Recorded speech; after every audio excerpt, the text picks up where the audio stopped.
bien, muy buenos días. Vamos a iniciar con la primera presentación. Ustedes tienen dentro de la línea de tiempo, que es la que vamos a entregar el 27 de enero. Para ello, pues tenemos que preguntarnos cómo es que ha evolucionado y si ha habido una evolución celular a lo largo del tiempo. ¿Ha habido evolución de los microorganismos? Entonces, esa es la pregunta más importante que nos tenemos que hacer y que vamos a resolver en esta presentación.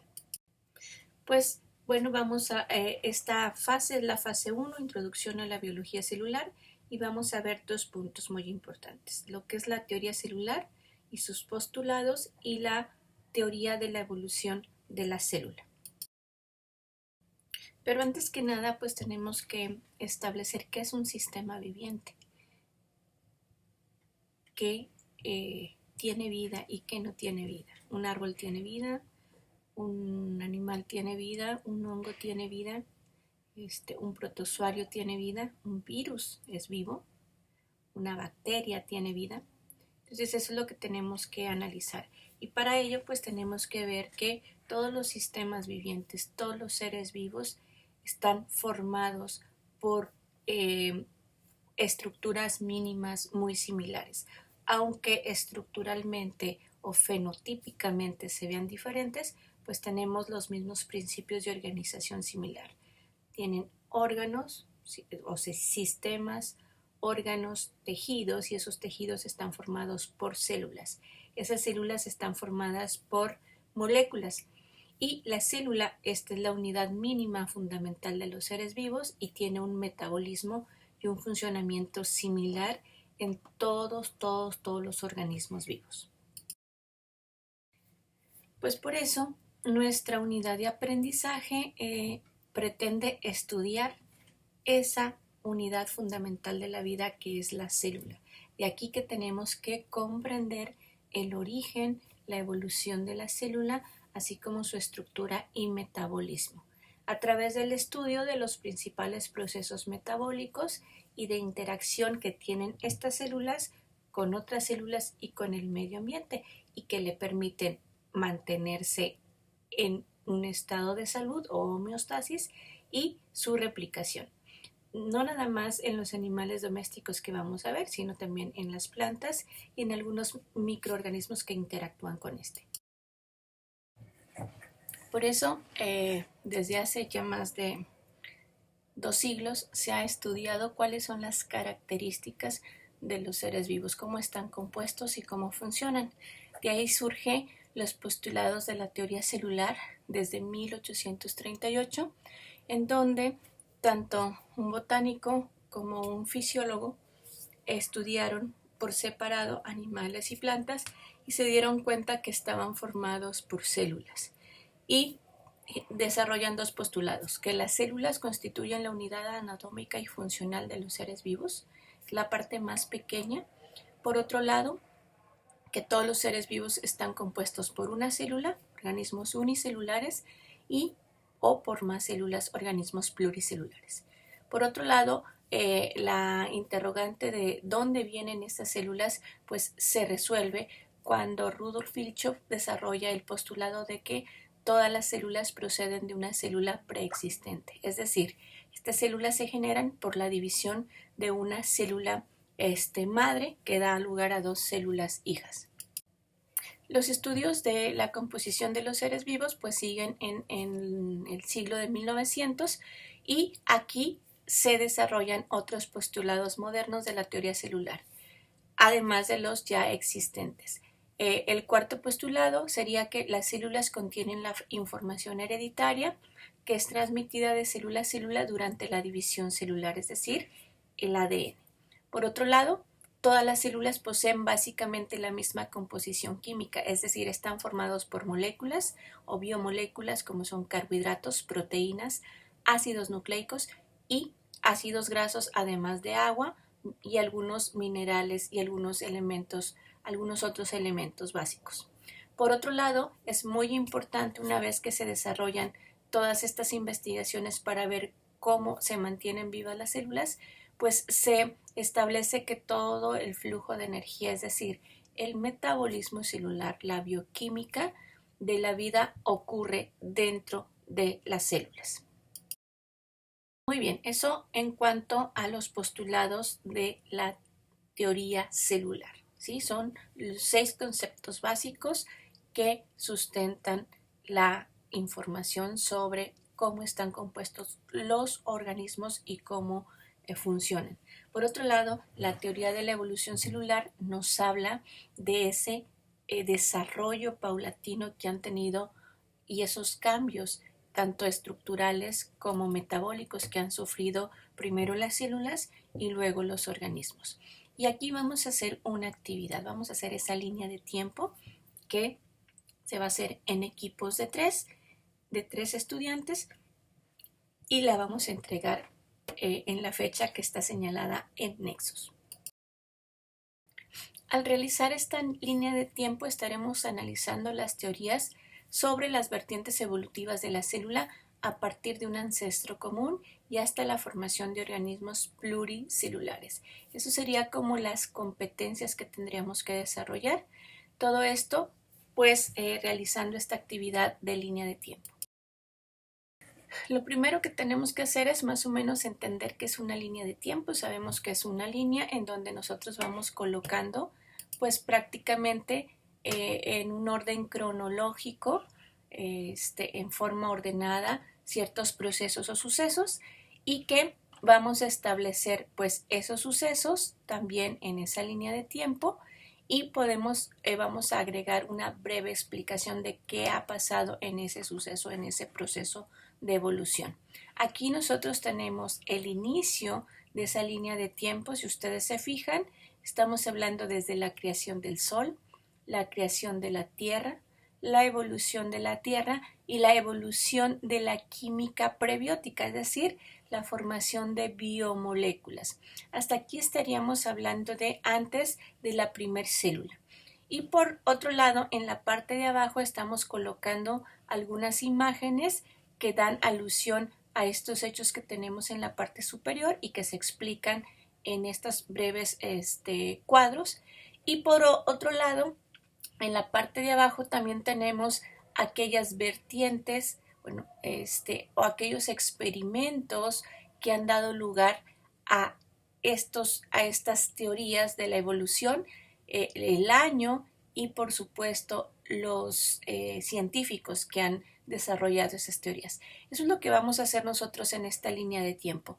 Desde la primer célula que apareció en la Tierra, que se le denomina Luca, que apareció hace casi más de 3.6 billones de años atrás, por eso el signo de menos, y lo vamos a ir desarrollando hasta la aparición de los primeros organismos pluricelulares. Pues muy bien, con esto quiero yo que ustedes lean el artículo de evolución celular, que puedan leer también las vías experimentales de Karp, la evolución de la célula, además en el primer capítulo, además del segundo capítulo de evolución celular en el libro de Polar Cell Biology. Estos están en su biblioteca de grupo, estos libros, y los pueden identificar ahí. Bueno, yo voy a hacer un breve resumen de lo que ustedes van a encontrar en esos libros y en el artículo que les he dejado en Nexus, y vamos a empezar con Luca, ¿no? Luca, pues prácticamente la vamos a ubicar en 3.5 a 3.7 billones de años hacia atrás, o 3.500 a 3.700 millones de años, dependiendo de la literatura que por ahí lean. ¿Qué significa Luca? Luca significa Last Universal Common Ancestor, que significa el ancestro o el ancestro universal común de todas las células modernas. Pues se dice que tiene ciertas características. Primero, pues tiene la forma de una bacteria o es muy similar a una bacteria. Tiene muy pocos genes, es decir, ADN que contiene genes, cerca de 600 genes solamente. Pues obviamente es un organismo formado por una sola célula, como lo son todas las bacterias. No tiene núcleo, como no tienen núcleo las bacterias, y poseen ribosomas, además de que tiene un metabolismo anaerobio, heterótrofo y fermentóforo. y se dice que a partir de este han evolucionado pues las bacterias, las arqueobacterias y las células eucariotas. En cuanto a su metabolismo, si se fijan, hablamos de que era anaerobio, heterótrofo y fermentóforo. ¿Eso qué quiere decir? Pues que no necesitaba oxígeno, que necesitaba consumir material orgánico para generar sus biomoléculas y que utilizaba procesos de fermentación. Era capaz de utilizar el nitrógeno para producir compuestos nitrogenados como los aminoácidos y otros compuestos importantes dentro de la célula. En estos procesos pues podía consumir energía. Por otro lado, se necesitaba hidrógeno, CO2 y sulfuro de hidrógeno para producir a través de estos productos pues las biomoléculas que contienen carbono, de donde se obtiene energía, por ejemplo, los ácidos grasos y pues los carbohidratos. Y por otro lado, a través de vías alternas era capaz de producir bases nitrogenadas, cofactores, pues para tener un código genético importante. Bueno, pero ¿cómo surgen la primera célula, ¿no? Hasta ahorita es muy difícil de explicar cómo es que llegó la primera célula de la Tierra o en la Tierra y cómo sobrevivió. Una de las teorías muy importantes, hay 4 específicamente, que se agrupan en 3 básicas. Una que surge a partir de una forma abiótica o prebiótica, es decir, de materia inorgánica que se va uniendo entre sí para generar pues estas biomoléculas. Y esto lo trata de explicar dos científicos, Oparin y Miller, y crean la teoría o hacen un experimento al cual le llaman caldo de la vida o sopa de Miller, en donde fundamentan que las moléculas orgánicas se formaron en la Tierra primero. Entonces, a partir de hidrógeno, de amonios, de nitritos, de nitratos, con metano, por ejemplo, y agua, en donde ellos recrean esa atmósfera y pues descargas eléctricas que hacen que todos estos componentes formen biomoléculas. Y pues ellos lo que hacen es calentar agua, que haya vapores de agua, todos estos gases, y con electrodos y descargas eléctricas para después condensar esos contenidos y que se recuperen en este caldo de Miller pues moléculas orgánicas. ¿Cuáles? Aminoácidos y algunas moléculas como la urea también. Entonces esto les permite formular la teoría de que pues se generaron primero pequeñas moléculas, luego se generaron moléculas mayores como proteínas, carbohidratos, ácidos nucleicos y lípidos, y luego estas estructuras se agrupan para formar la primer célula. Pues el segundo punto muy importante y la segunda teoría de cómo surge la vida en esta tierra, pues es la teoría de la panspermia, en donde se dice que la vida no surge en la Tierra, sino que fue traída o llegó al planeta de alguna forma. Una de las teorías es que pues vino en un cometa muy grande, que tenía grandes cantidades de hielo, que la atmósfera no era tan estable como ahora para permitir la entrada de ese asteroide, y que en ese hielo que tenía ese cometa o ese asteroide pues pudiera sobrevivir estos microorganismos o LUCA, y que llegó a un ambiente adecuado en la Tierra y que ahí empezó a desarrollarse. Esto lo desarrollaron investigadores rusos y bueno, después fue popularizada en Europa a mediados del siglo XX o del siglo pasado también. Y bueno, la tercera teoría más importante pues es que Dios crea estos organismos, la teoría teológica, en donde se dice que pues no solamente estos microorganismos, sino animales más complejos fueron traídos o plantados en el mundo creados por los dioses o traídos por los dioses, ¿no? Hablemos de todas esas culturas en donde hablan de que los dioses llegaron a este planeta y que pues trajeron la vida con ellos. Esta teoría también es apoyada por una otra teoría, que es la teoría del mundo del RNA, en donde se dice que pues normalmente nosotros decimos que primero son el ADN, luego el RNA y luego las proteínas en el dogma central de la vida. Sin embargo, ellos dicen que no, que primero en esa vida prebiótica antes de Luca había pequeñas moléculas como los nucleótidos, que estos formaron los primeros ácidos nucleicos, que fueron los RNAs, que eran capaces de guardar información, pero también que eran capaces de replicarse a sí mismos, es decir, eran complejos con actividad catalítica y que podían replicarse a sí mismos. En estos procesos de replicación, lo que hacen es que al replicarse forman moléculas de doble cadena que son más estables y que pueden ser pues mantenerse a temperaturas más grandes y no degradarse fácilmente. Luego se dice, bueno, se forma ese DNA o esa información genética. A partir de este DNA, pues se sigue produciendo los RNAs gracias a la actividad catalítica y que estos son encapsulados en membranas. Posteriormente, estos DNAs y RNAs forman proteínas, lo que genera pues ese dogma central. El DNA guarda la información, los RNAs se encargan de la replicación de esa información y transmitirlo o utilizarlo como control, y las proteínas generan pues esa actividad catalítica que antes la hacía exclusivamente los RNAs, delimitados por una membrana, y que esto es el precursor de las primeras células.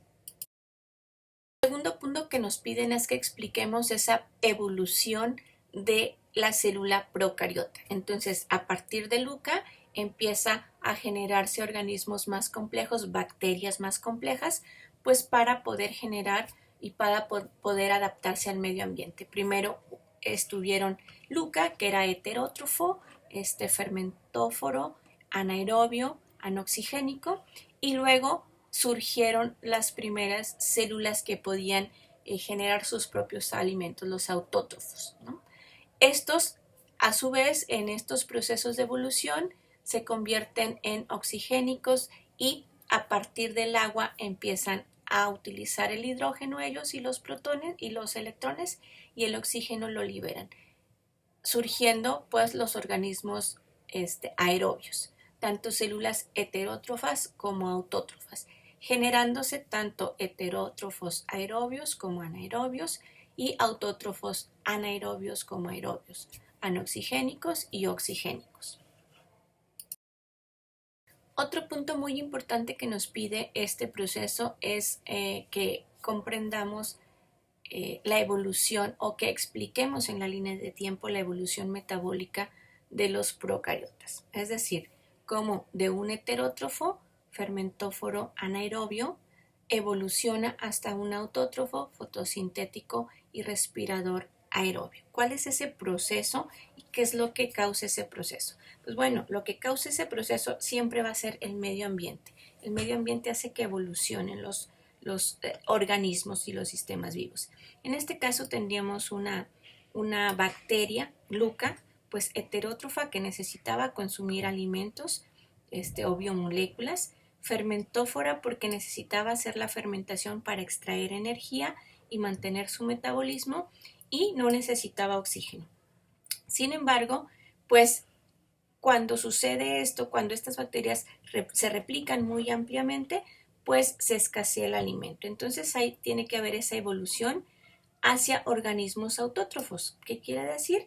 Pues que realizan a través del proceso fotosintético biomoléculas como los carbohidratos. Entonces se generan carbohidratos, pues aquí que necesita CO2 para generar carbohidratos, necesita protones que vienen del hidrógeno y pues necesita sulfuro de hidrógeno, y estas son las fuentes más importantes de carbono, oxígeno, hidrógeno para generar carbohidratos. y pues poder utilizarlos para fermentación y obtener energía.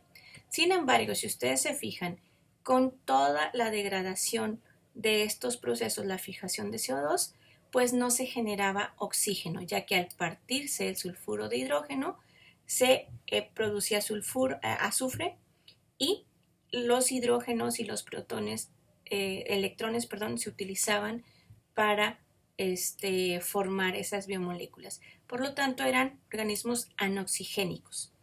Por otro lado, se da cuenta estas células que el sulfuro de hidrógeno solamente está en ciertas regiones y tenemos una biomolécula que junto con las anteriores nos puede generar o es una fuente muy grande de hidrógeno y de electrones, que es el agua. Había grandes cantidades de agua. Por lo tanto, evolucionan estos organismos que siguen siendo autótrofos, fotosintéticos, pero ahora pueden romper el agua como fuente de protones y electrones, y eso hace que liberen una gran cantidad de oxígeno.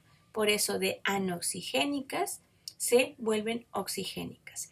Y al generar el oxígeno como desecho, aumenta una gran cantidad y todo lo que eran organismos anaerobios mueren por esa gran cantidad de oxígeno, se intoxican, por lo tanto, se le conoce como holocausto del oxígeno. Estas autótrofas fotosintéticas oxigénicas causan la muerte de muchos organismos y hay organismos que evolucionan tanto autótrofos como heterótrofos para fotosintéticos y fermentóforos para poder sobrevivir cuando hay oxígeno, y ahí surgen los organismos anaerobios. Todos estos hablando de una evolución de las bacterias. Hoy en día sabemos que tenemos autótrofos y que pueden ser quimiautótrofos que utilizan el sulfuro de hidrógeno, o pueden ser fotoautótrofos que utilizan la luz para generar un transporte de electrones y así poder utilizar esta energía. También sabemos que están los aerobios, que son los que necesitan oxígeno para poder trabajar, y los anaerobios que no requieren oxígeno o que no en su metabolismo.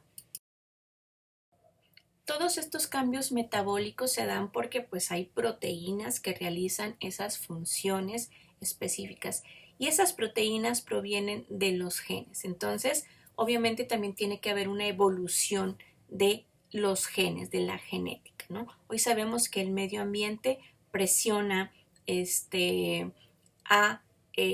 sistema de replicación del ADN y pues eso genera que haya cambios en el código genético. De ahí, de un ancestro común, por ejemplo, el medio ambiente puede presionar y que haya cambios o mutaciones en los genes de una generación a otra hasta tener en dos individuos que provienen de un mismo ancestro común genes ortólogos, en donde hay diferencias o divergencias. En las células eucariotas sabemos que tenemos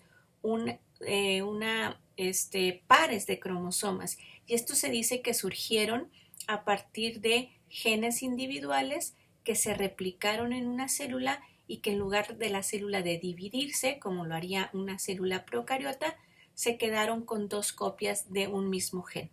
Estos pudieron también cambiar o mutar dentro de la misma célula para tener genes parálogos, lo que hoy tenemos pues en los organismos eucariotas, ¿no? Y que bueno, también después de esto, pues estas células se dividieron y a partir de una célula en común se generan diferencias en los organismos de acuerdo a la presión medioambiental para tener genes ortólogos. Otro punto muy importante fue la transferencia lateral de información. Esto quiere decir que una célula probablemente le pasó a otra célula parte de su información genética y eso generó pues una aparición de nuevas células con características metabólicas y evolución muy rápido, mucho más rápido que el cambio de nucleótidos aquí, ya que esa información pasaba. Eso se llama transferencia lateral de genes. Un ejemplo de esta transferencia lateral de genes pues es lo que hoy conocemos como resistencia a antibióticos. Algunos de ellos, por ejemplo, la resistencia a la penicilina, se puede transmitir de una célula a otra a través de la transferencia lateral de un ADN extracromosómico que se llama plásmido. Este plásmido trae un gen de una enzima que se llama la beta-lactamasa, que es capaz de degradar la penicilina. Estos organismos resistentes pues tienen ese plásmido, tienen ese gen y ese gen produce la beta-lactamasa que degrada la penicilina, por lo tanto pues estas bacterias no se mueren y la pueden traspasar lateralmente de una célula a otra para que generar más bacterias resistentes a esta penicilina. Pues bien, en esta evolución procariota, por lo tanto, pues tenemos aquí LUCA y hubo una evolución más hacia la parte aerobia para generar bacterias y hacia la parte anaerobia pues para generar arqueobacterias. Y hubo esa evolución tanto autótrofos como heterótrofos, anoxigénicos, oxigénicos, anaerobios y aerobios. Bueno, ahora la pregunta es ¿cómo surge la célula eucariota? Pues prácticamente esta célula eucariota surge cerca de 2 billones de años hacia atrás, es decir, casi 1.700 millones de años después de que se desarrolla la primer célula procariota. Y se dice que se genera una célula que se le denomina LECA, la última o la primera eucariota o el ancestro común de la célula eucariota, el último ancestro común de la célula eucariota y que pues prácticamente fue generado a través de los dos dominios de bacterias. Aquí no vean protistas, sino es de procariotas. Tanto las bacterias como nuestras células, nuestras arqueobacterias. Entonces aquí pues prácticamente estamos hablando de la fusión de una proteobacteria que generó la mitocondria y de una arqueobacteria que generó el cuerpo de la célula eucariota. Pero, ¿cómo apareció la primer célula eucariota? Hay varias teorías. Una de las más aceptadas es la teoría de la endosimbiosis, aunque hay otras teorías como la de la fusión. Sin embargo, la de la endosimbiosis o del engullimiento es la que hasta el momento es más aceptada, en donde se dice que una arqueobacteria anaerobia heterótrofa pues consumió a una bacteria a través de la endocitosis, por eso endosimbiosis, y entonces la bacteria no pudo ser degradada en el interior, por lo que sobrevivió a esta degradación y pues prácticamente se quedó dentro. Esta bacteria, al no ser degradada, pudo sobrevivir, pero pues generó energía, ATP, y además, como era aerobia, le permitió o consumió el oxígeno y le permitió a la arqueobacteria volverse aerobia. Y eso generó pues prácticamente la primera eucariota y se desarrolló el organelo que es la mitocondria.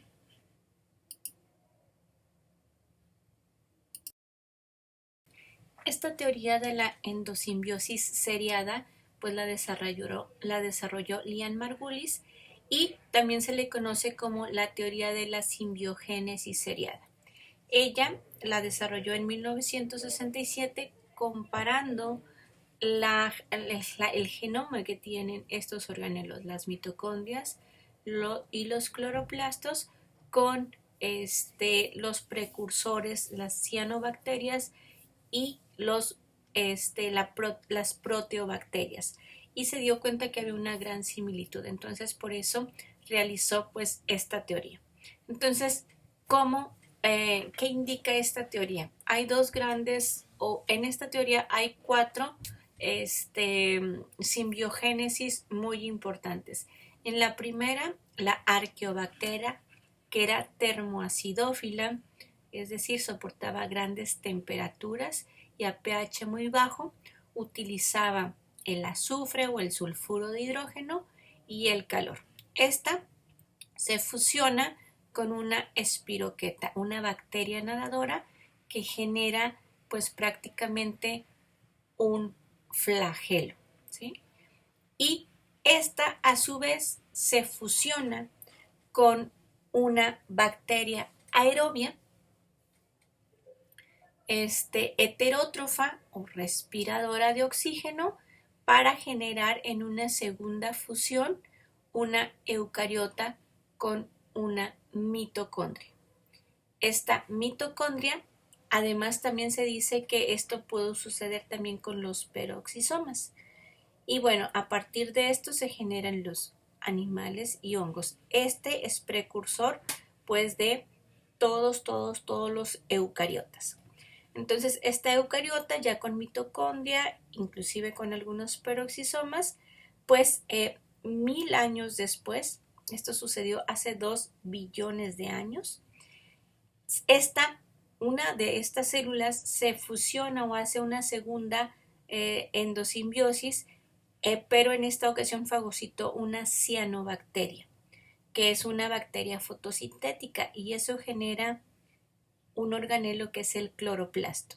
Esta eucariota fotosintética, pues primero dio origen a protozoarios fotosintéticos o a algas unicelulares, algas pluricelulares, plantas y finalmente pastos. Muy bien, otro criterio de desempeño en su línea de tiempo es cómo surgen los organelos membranosos, los organelos de membrana, incluyendo pues el núcleo. El núcleo se dice que se da por la invaginación de la membrana, es decir, hay una introducción de esa membrana y se genera una doble membrana que envuelve o que separa el genoma del citoplasma. Y esto incluye también la formación pues de los organelos biosintéticos como el retículo endoplásmico, ya que surge a partir de las membranas o de la membrana interna, de la membrana nuclear externa, perdón, es de donde se desarrollan estos organelos. Por otro lado, pues hablamos ya de la formación de la mitocondria, del peroxisoma, del cloroplasto y del flagelo, como ya explicamos en las diapositivas anteriores. Y por último, el sistema digestivo, es decir, aquellos organelos que se encargan de degradar, pues como los lisosomas, inclusive los peroxisomas, se dice que pues este sistema digestivo originalmente está por fuera, ¿no? Y que entonces todas estas enzimas que se secretan hacia afuera y que algunas se incrustan en la membrana, pues en un principio son invaginadas hacia el interior y que posteriormente pues se van formando estas estructuras para tener pues ahí dentro las enzimas y las proteínas que aquí se utilizan para la degradación de los compuestos en la célula. Pues bueno, como ya dijimos, las eucariotas fotosintéticas surgen con la aparición del cloroplasto, ya que este se encarga de hacer la fotosíntesis, y ese proviene de la fusión de una cianobacteria, que es una procariota fotosintética aerobia, a través de un proceso de endosimbiosis con una eucariota primaria, que ya tenía mitocondria y núcleo. Y esto va a generar una eucariota temprana fotosintética, y esta pues prácticamente se va a dividir en diferentes tipos, las que van a dar origen a las algas rojas, y que estas a su vez dan origen a organismos unicelulares como las diatomeas, y por otro lado dan origen al peor enemigo de Bob Esponja. ¿Quién es? Plancton, no, las algas verdes. Estas son unicelulares, Sin embargo, pues estas a su vez dan origen a las algas pluricelulares y luego estas dan origen a las plantas de tierra, las cuales a su vez dan origen a organismos pluricelulares. Hoy en día tenemos organismos fotosintéticos procariotas como las cianobacterias, tenemos organismos fotosintéticos eucariotas unicelulares y tenemos organismos eucariotas pluricelulares también. Pues muy bien, el último punto es cómo, de dónde surgen los organismos multicelulares, lo que denominamos metazoos. Y bueno, como ustedes recordarán, decimos que plantas, hongos, protozoos y animales provienen de un ancestro común, ¿sí? Que es la primera célula eucariota oleca, que se desarrolló hace 1100 millones de años atrás y que retuvieron moléculas y mecanismos y metabolismos y mecanismos bioquímicos en común. Bueno, ¿cuáles eran las características de estos primeros organismos multicelulares y cuándo aparecieron? O sea, aparecieron cerca de 600 millones de años atrás, un poco más, un poco menos. Al menos se tiene algunos fósiles de este tiempo y se dice que eran muy simples, que parecían embriones de animales o larvas de invertebrados en sus primeras etapas de desarrollo, con 4, 8, 12 celulitas prácticamente, y que pues las celulitas tenían simetría bilateral, es decir, la misma cantidad de células de un lado que de otro. Estos metazoos, o bueno, estos organismos pluricelulares, pues se cree que empezaron con animales. Sin embargo, también luego surgieron las algas multicelulares y las plantas que tienen también varias o están formadas por tejidos por muchas células. Algunos hongos, pues también primero surgieron los hongos más sencillos como las levaduras y luego pues fueron evolucionando hasta los, no sé, champiñones el día de hoy. Toda esta evolución de los microorganismos se ha dado a través de la selección natural. Ustedes han escuchado el término de selección natural con Darwin, en donde se dice que los organismos evolucionan a partir de organismos simples que van sobreviviendo a un medio ambiente al cual se adaptan. Y así es como hablamos de un holocausto del oxígeno, hablamos de la formación de eucariotas con mitocondrias, eucariotas con cloroplastos, ¿no?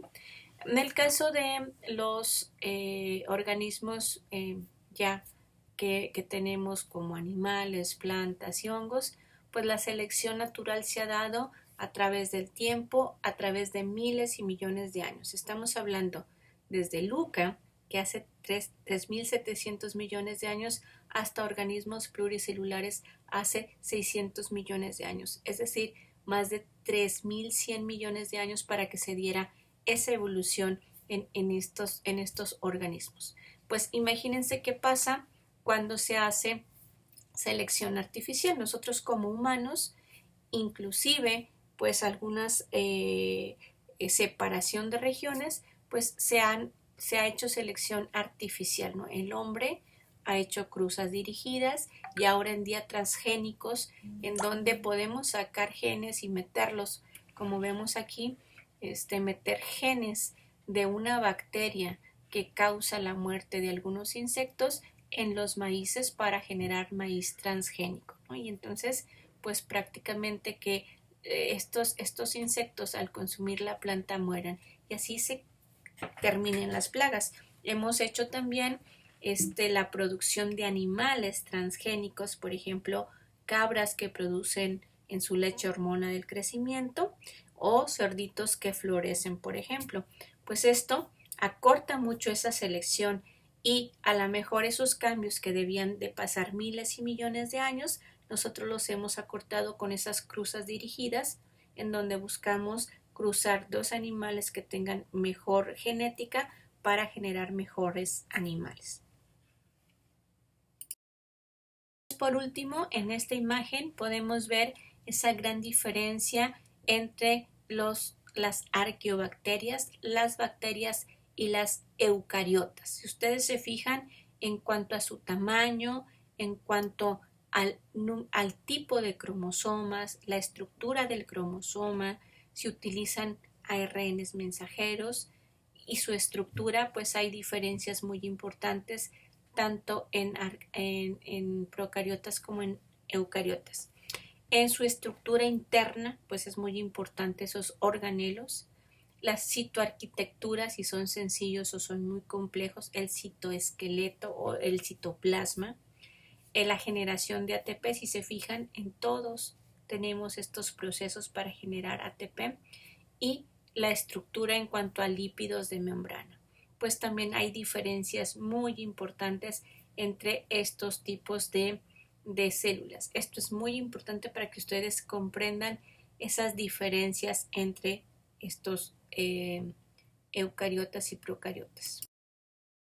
Y pues por último me gusta mucho esta imagen porque aquí nos marcan los miles y millones de años que se han desarrollado o que han tenido que pasar pues todos nuestros procesos de evolución. Si se fijan, primero bacterias junto con arqueobacterias, luego eucariotas y luego pues el desarrollo de plantas, algas rojas, hongos y de ahí en fuera pues todos los animales siguiendo en un grado mucho más complejo hasta tener anfibios, reptiles, aves y mamíferos, inclusive hasta casi al final de esta línea evolutiva está el hombre.